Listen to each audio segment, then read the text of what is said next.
I'm Lucy McCann. We're in Winton. It has a museum that's famous for a song called Waltzy Matilda.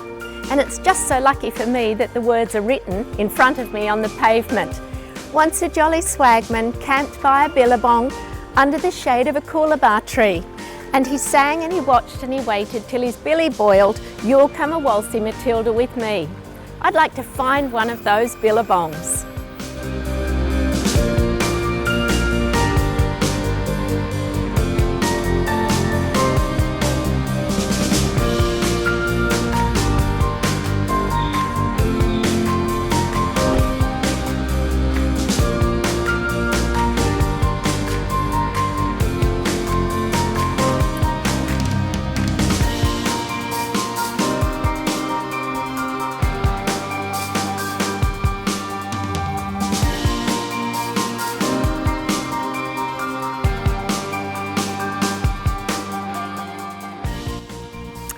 Hi, we're in outback Queensland at a little place called Winton in Australia.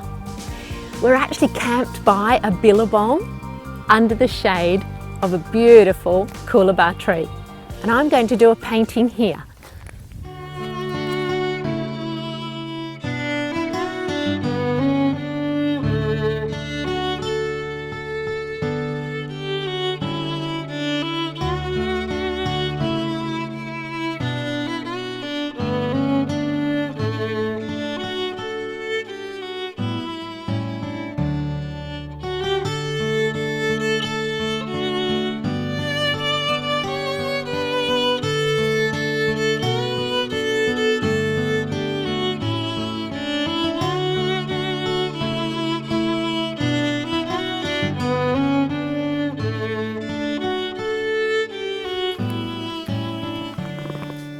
Wow, we're at the long water hole at Winton, and I'm going to paint here. I'm just going to do a sketch today. This is my little painting kit that I bring out with me. It's got everything in it that I need to do a watercolour.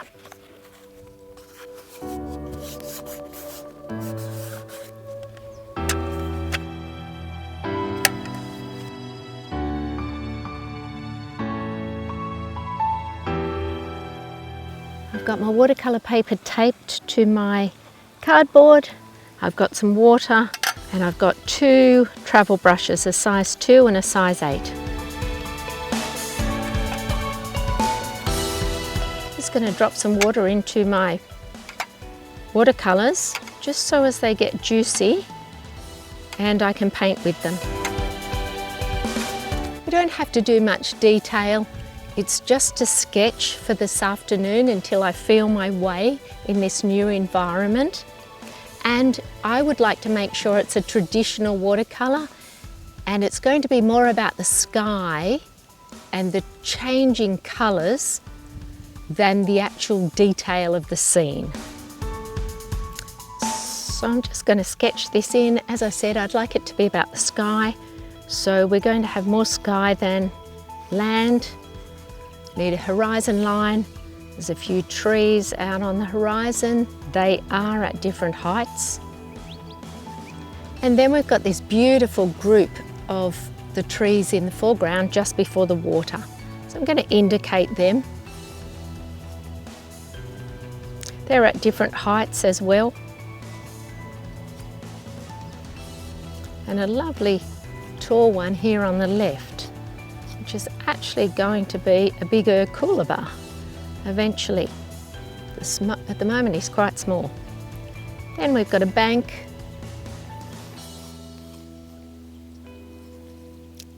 And then the water.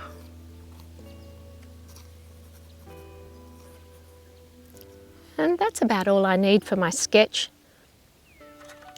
Okay, I'm going to put a sky in. I see it as a cool blue.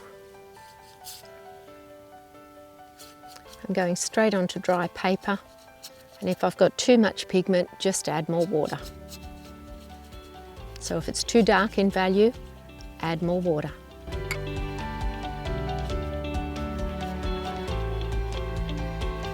Remember, watercolours dry a couple of values paler than what you put them on. I'm down to the lovely grassy bank and I see it as a tiny bit warmer than that. So I'm just going to add a little bit of burnt sienna. And now we've got a little bit of a darker bank.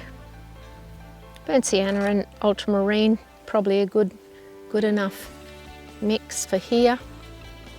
It's a bit stirred up because we've got cattle in this paddock.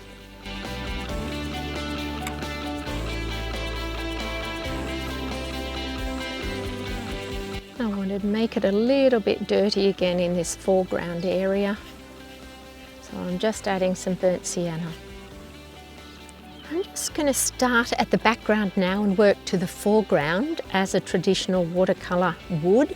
It's always top to bottom, background to foreground. So that's what I'm going to do now, the background trees. I see them as an olive, cool green. They're not all at the same height back here. Some are higher and some are lower.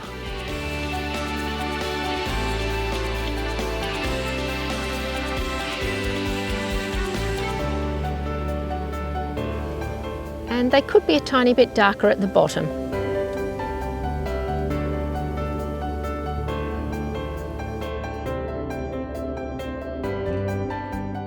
Okay, now the middle ground trees. They're just a tiny bit warmer, so a little bit more ochre and a little less ultramarine.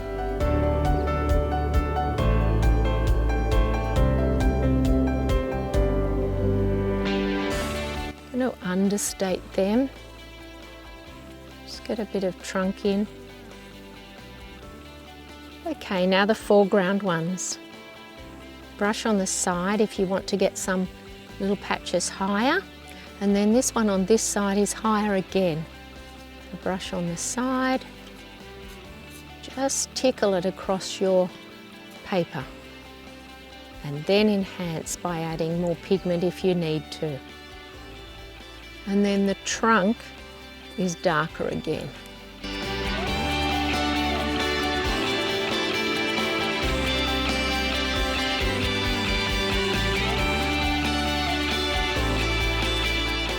And then this main guy, that's the tallest. And he comes over the grass,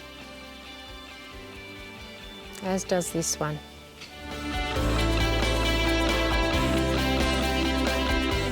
And I'd like to put the shadows in. This one doesn't have much that I can see, but this foreground one has a lovely line and a darker side on one side of the trunk here. And then we come down to the bank. I'm actually going to push away on the bank with my brush, because I wouldn't quite like it a broken shadow. It's very dappled over there as I see it.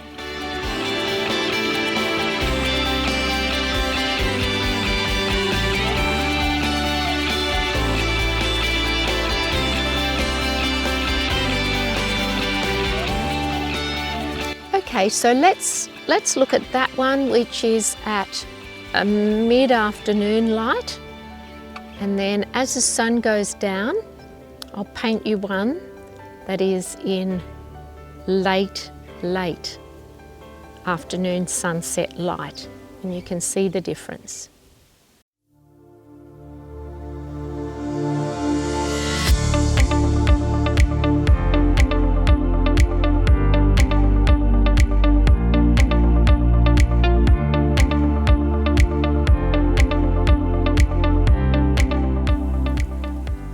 It might be nice to actually explain a graded wash and slow it down. So I'm going to do one on this piece of paper for you. First of all, we just need to start with water at the top of the paper. Dampen your page so as the water and watercolour paint can travel the pigment down your page more easily. Let's start with ultramarine blue at the top.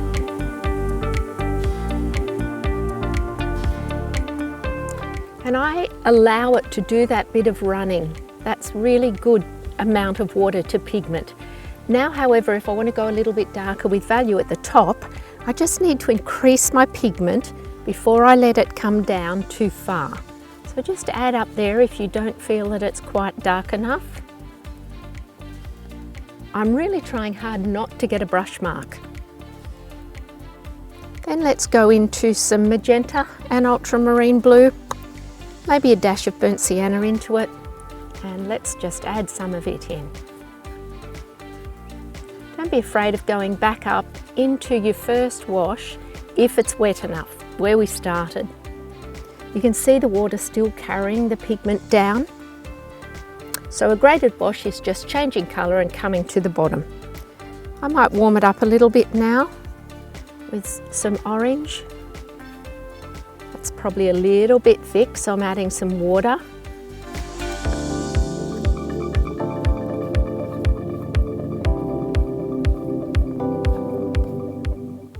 Now let's just dive into some yellow ochre.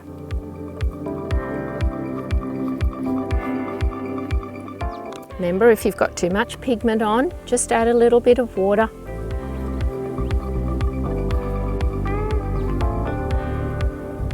And then we can come back down to the blue, which would be our reflections and our water in the scene in front of me that we've been doing. Make sure you come to the edges of the page. Don't leave a triangle on the corner, so make sure you go over your masking tape. And once you get to the bottom, just clean off your brush and suck up any of that little dam that's sitting on top of your masking tape. Okay, that's good. The water has enabled the paint to just slowly move down the page. So that's a graded wash.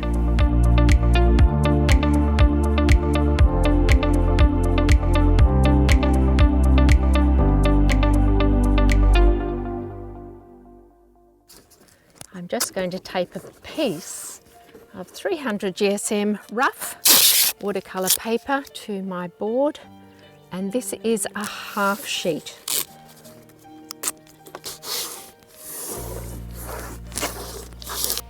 So I'd like to talk about a traditional watercolour today.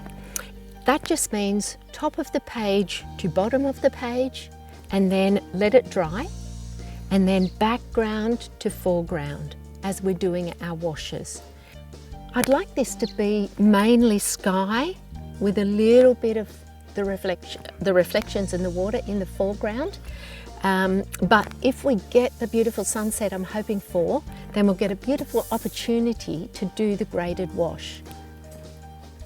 So I'm actually going to do my bank more down in the paper than so I've got more sky than foreground, and I'm just giving myself an indication of where these beautiful groups of trees are out in my subject and where they fit in the painting. This one's on my left is higher than the one on my right, and the little one in the middle here is a coolabah, which is all about the story of where we're camping. We've got small trees in the background, which are also different heights, so I'm going to indicate them. And we've got a beautiful bit of grassland out there. So let's indicate where it is.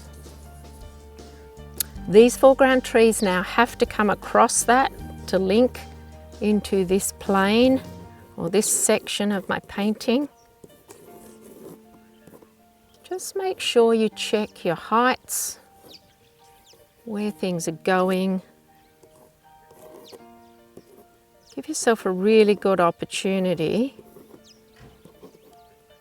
to get the feel of what you're painting. And that will be fine for the drawing. Okay, so I'm actually going to wet a little bit of the top of this paper just to give me a chance for my watercolour to travel down the page without any sparkles or dry brush marks, because I need a very beautiful graded wash with no harsh lines or transitions. Okay, I still see it as blue out in the top part of this sky.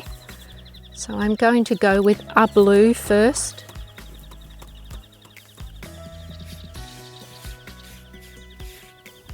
And we want it fairly gutsy. So I need a fair bit of pigment.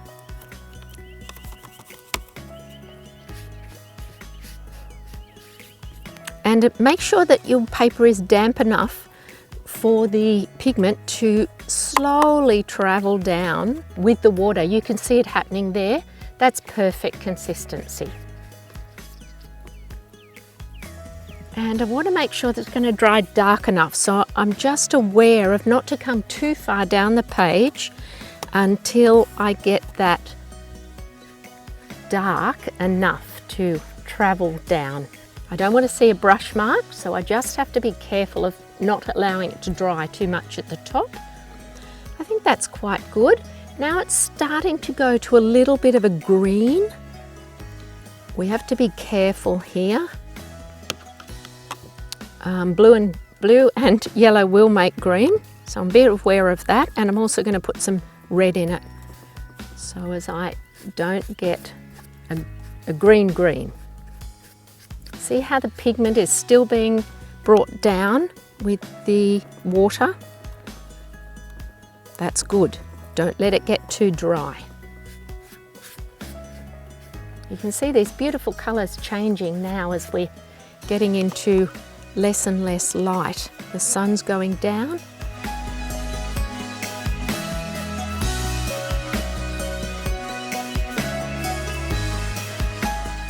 Got a little bit of cloud out there as well, which I think is really nice. So I'm just going to yellow it up a little bit and also add a little more pigment.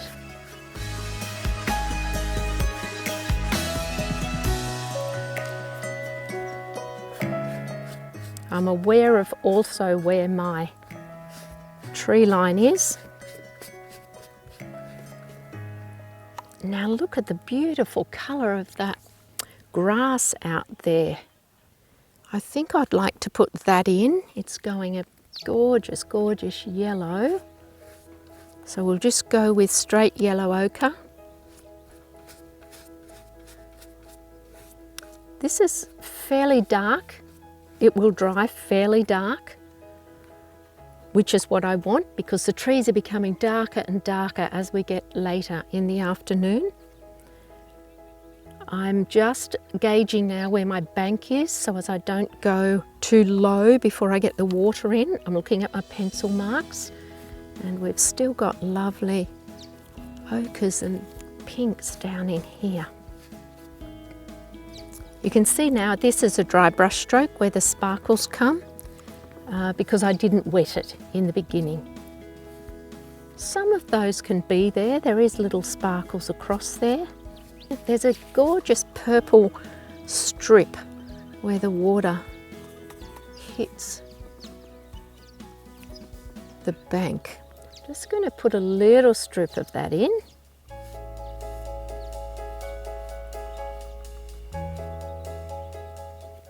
I'm trying to look now whether the water is darker than the sky. It's pretty equal. I think it's fairly similar.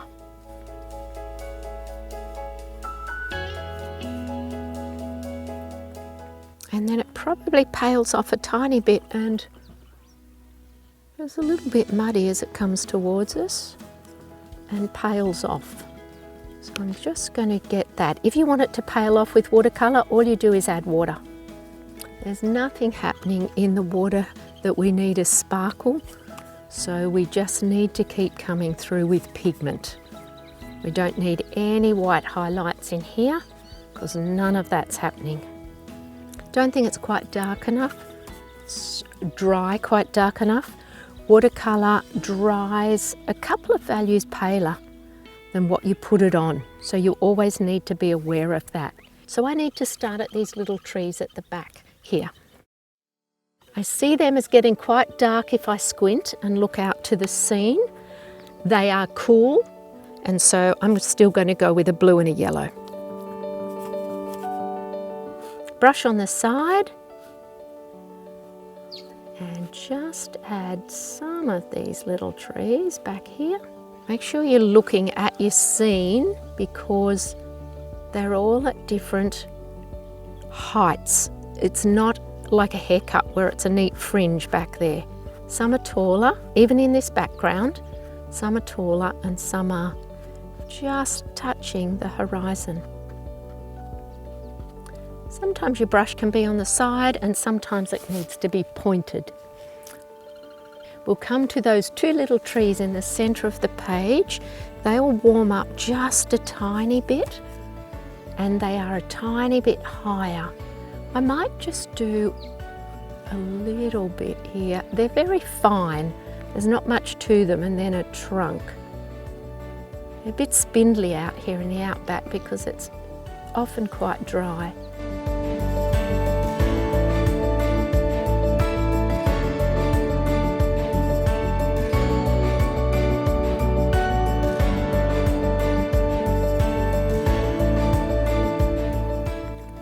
Okay, and then the foreground ones, so now we need to get more pigment and less water, so as they go darker.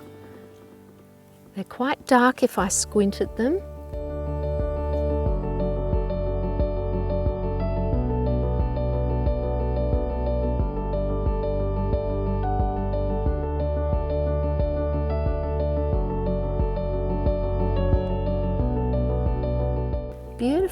Beautiful trunks on these, so now we've got to point our brush, and I'm actually really looking to see where these go.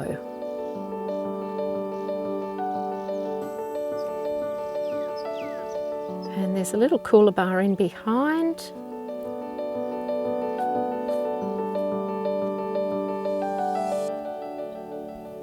Okay, mix a little more paint, got to be quite thick. How are we going with the light? We haven't got a whole stack left to play with. There's a gorgeous dark little trunk tree in here. And I was watching the light on that beautiful background grass, and this little tree actually comes down further. So I need to make sure that's correct. There's a couple of other little bits in here. Just make sure that one's not going to run. Okay, this black one over here, or very dark one, oh, that'll have to become shadow. And he comes in about here.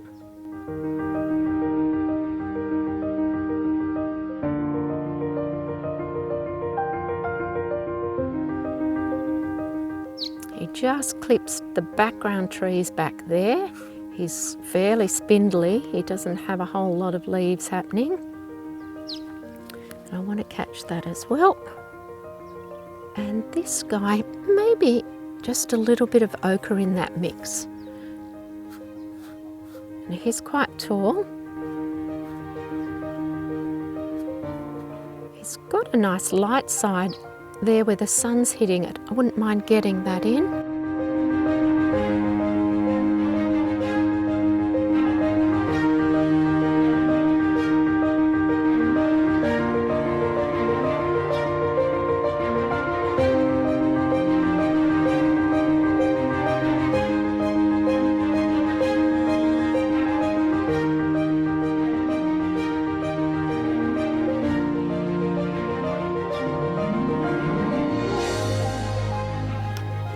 Then let's just go with those beautiful lights. If I can get them in with some ochre, we might be able to catch that on this one.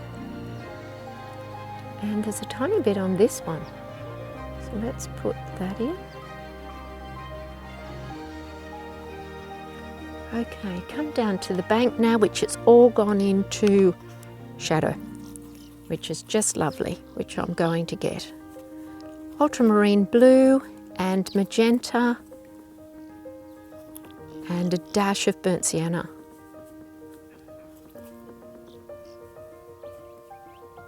And it's linking now. We've got a beautiful one that links with all these trees. Actually going to push my brush away so as we get a better broken effect. Got a little bit happening back here. Oh, that light is just gorgeous, getting darker and darker in here. The water is still now. I'd also like to capture that lovely little blue light that's hitting where the bank and the water meet.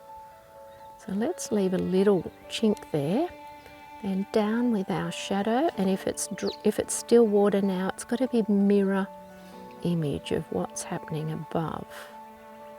So I'll just put these in. And this guy, oh look, we'll have that little one there a bit wider, and that can be him. That little bump was a good thing where I dripped.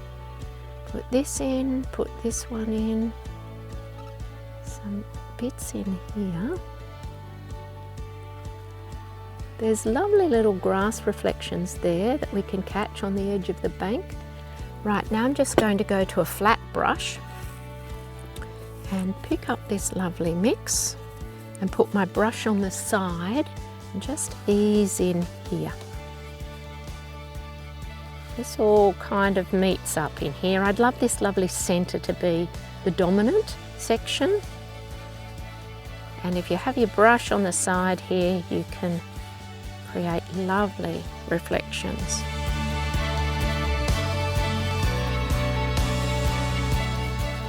And this side, they don't quite meet in the middle. They come through here.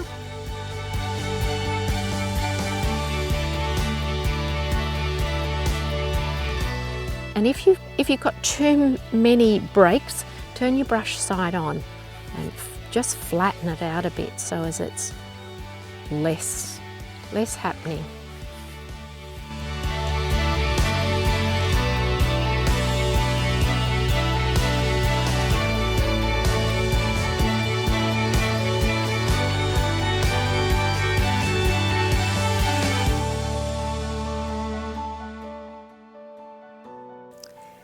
Okay, I felt that I needed to add a little bit of something into this painting, and lucky for us the glass came in this afternoon and sat in these trees. So I'm actually going to lift a little bit of this blue out of my painting just with a damp, clean brush, and then gently dab.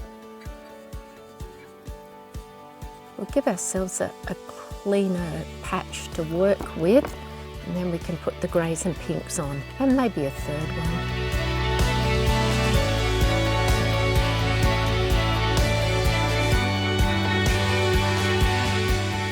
And they were in the trees, so I should do some in the tree.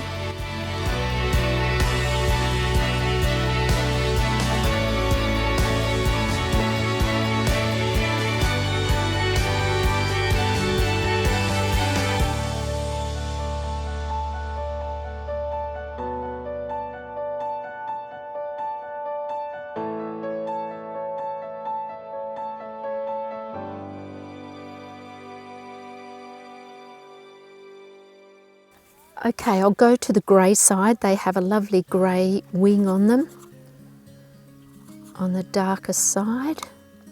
We won't need much of that though, I don't think. Just a little hint of it will look a little bit like the tree.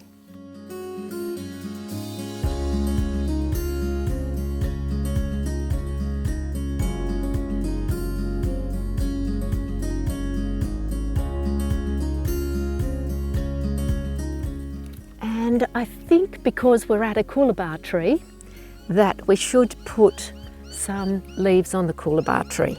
I don't think we need many, and it's quite close to me in front.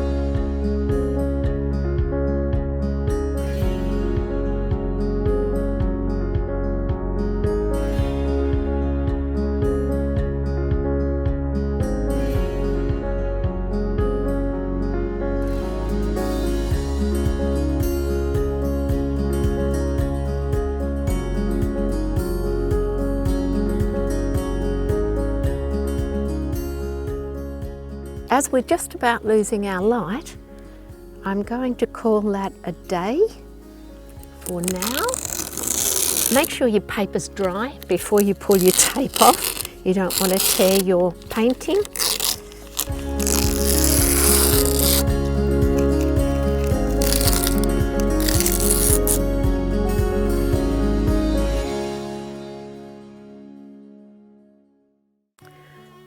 So I'd just like to draw your attention to the little sketch that we did this afternoon and the light source to what we've got now in the major painting where the sun has actually gone down. Another amazing spot. I hope you've enjoyed the painting. I've had fun doing it.